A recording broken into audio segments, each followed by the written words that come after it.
welcome to the Rime Buddhist Center's Dharma Talk podcast, Achieving Peace Through Compassion. This podcast is a recording of the Dharma Talks given during our Sunday service.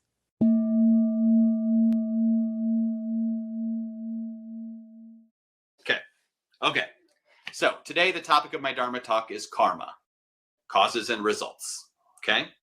And this is a concept that sometimes when people start studying Buddhism, they can easily get confused or wrestle with it. So I'm going to start by reading to you what Khentrul Lodro Te, I call him KLT, what KLT says in The Power of Mind about karma. Okay. He says, and I quote, "When we use the Sanskrit term karma, which literally translates to action, what do we mean? An action is a cause that produces a result. Karmic results are not the immediate effects of an action in the moment. Instead, they are results that ripen when the action's habitual imprint in our consciousness becomes our future experience." So, the first thing I want to point out is things don't happen for no reason. Things happen as a result of causes and conditions coming together. And sometimes in life we think things just happen, and nothing ever just happens. There are causes and conditions that come together for everything. And I want to read to you another quote from another book. I swear I'm not going to read just quotes this whole time, but in The New Saints by Lama Rod Owens, he says something about karma that really resonates with me. He says, and I quote, "Almost no one understands karma. I often find myself grasping at straws. It's easy to reduce the workings of karma down to a fatalistic notion that doing bad things means bad things will happen to you, and doing good things means good things will happen to you. I see this view expressed in pop culture. However, karma is more complex than a simple equation. It has everything to do with balance and what is conducive to liberation." So we are taught in some of the teachings that if you do these unvirtuous things, you're going to have an unfavorable rebirth. And if you do these good things, you're going to have a positive rebirth. And I think that is true, but I also think we can get caught up thinking of it as like a scorecard, thinking of it as like leveling up or getting experience points. If you're of a certain age like me and you know role-playing games, getting experience points and leveling up. That's not, I think, a very instructive way to think about it. And even, I want to share with you one more quote from one more book, Nagarjuna in The Precious Garland, which this is the version I have. And this is a spiritual sequel to Nagarjuna's letter to a friend, which we studied in Introduction to Mahayana at the Rime Center. That text is a letter Nagarjuna wrote to a king with some Buddhist teachings in it. And this text is a letter Nagarjuna wrote to a different king. Okay? Nagarjuna is often considered like almost a second Buddha. And if you see an image where it looks kind of like the Buddha, but he's kind of covered in snakes, that's often Nagarjuna. And he just gives it to us really straight about karma in this Precious Garland. He says, and I quote, "Due to killing, one is born with a short lifespan. Due to violence, one encounters much torment. Due to stealing, one becomes impoverished. Due to adultery, one has enemies. By lying, one becomes reviled. Through speaking divisively, one loses friends. Due to speaking harshly, one hears unpleasant sounds. For engaging in idle talk, one's words will be disregarded. Covetousness destroys one's desired objects. Malice is said to bestow fear. Wrong views lead to evil worldviews. Consuming intoxicants brings mental confusion." So, and this is called Practical Ethics and Profound Emptiness, a commentary on Nagarjuna's Precious Garland. Okay. And it's heavy, but good. So that first one is direct. He says, if you're a killer, you're going to be born with a shorter life. Sometimes the teachings are like that. Sometimes the teachings say, if you do this, if you're stingy and greedy, you're going to be born poor. If you're a killer, you're going to be born with a short life. If you're rude, you're going to be born in a way where people are rude to you all the time, right? And we can think of karma that way. But at the same time, sometimes the teachings caution us against practicing with the intention of getting a favorable rebirth. So we are not doing good and refraining from evil because it generates good karma. At least that's my perspective, is we're not doing good and refraining from evil because it generates positive karma.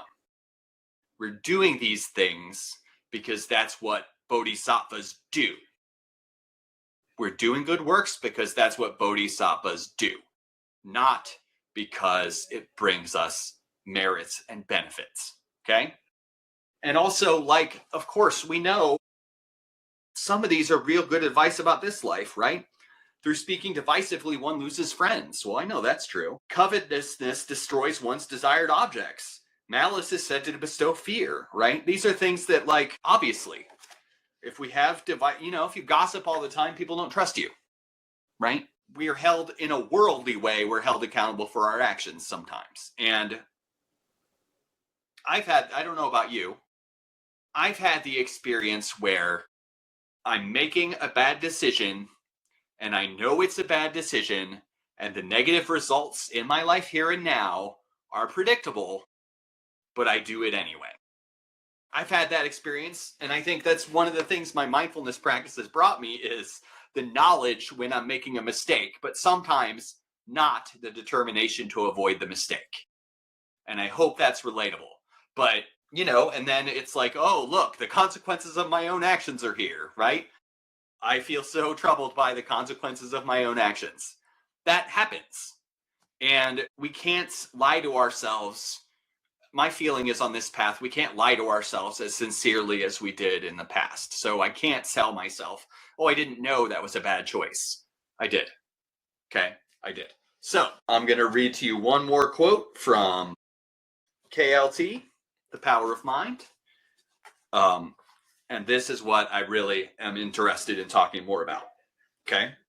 He says, and I quote, "If we understand every action to be a cause that produces a result, there is no action that is too small.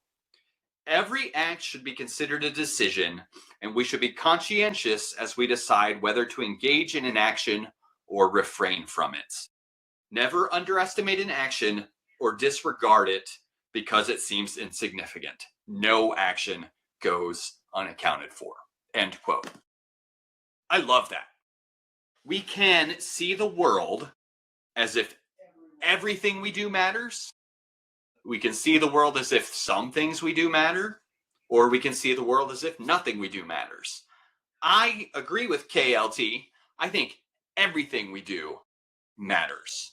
And we kind of don't feel that way a lot of the time, I'm reminded of a week or so ago, I saw someone post on social media that rallies and protests don't do anything. And when I saw this post on social media, it happened to be Martin Luther King Day. So I responded, try not to get in arguments on social media. I just responded with that famous picture of Dr. King at the Washington Monument, at the Lincoln Memorial, across from the Washington Monument, because that is a case of rallies making a difference, marches making a difference, right? And times are tough right now. A lot of people are suffering. A lot of people are worried and feeling like they're powerless, right? A lot of people feel powerless. A lot of people are really worried about current events. And I think we can do something, though. There are little things we can do, and every action matters. Every action matters. So while we can't do everything, we can do something, okay? We can donate our time. We can help with various charity projects. We can even write letters. We can do things, and every little bit matters. No positive action is wasted, okay? And that's really the message I wanted to bring today. No positive action is wasted. Every action matters. Positive actions generate good karma. And even refraining from negative actions avoids bad karma. So when it feels like there's nothing we can do, when it feels like things are going wrong and we're powerless, we can at least make our little corner of the world better by, at bare minimum, trying not to harm the people around us. That's the bare minimum. And hopefully we can help some people along the way. And so that's what I wanted to say about that. But I'm going to read you a story also. And this is a story about making a difference. Okay? Making a difference when it seems like you can't make a difference. This is a story that our co-founder, Lama Chuck, once a year at least, he would tell this story in a Dharma talk, and everybody liked it. So I'm going to read it to you. This is called the Starfish Story. And I've shared this in a Dharma talk before, but I didn't actually get the text. I just paraphrased it. I have the actual text of the Starfish Story, and I'm going to read it to you. And it's by someone named Lauren Isley. Here's the Starfish Story. One day, a man was walking along the beach when he noticed a boy picking up and gently throwing things into the ocean. Approaching the boy, he asked, "Young man, what are you doing?" The boy replied, "Throwing starfish back into the ocean. The surf is up and the tide is going out. If I don't throw them back, they'll die." The man laughed to himself and he said, "Do you realize there are miles and miles and miles of beach and hundreds of starfish? You cannot make any difference." After listening politely, the boy bent down, picked up another starfish, and threw it into the surf. Then smiling at the man, he said, "I made a difference to that one. I made a difference to that one." No action is wasted. No positive action is wasted. And we can make a difference to that starfish. We can. All right? So thank you for taking the time to listen to me. And I love you all.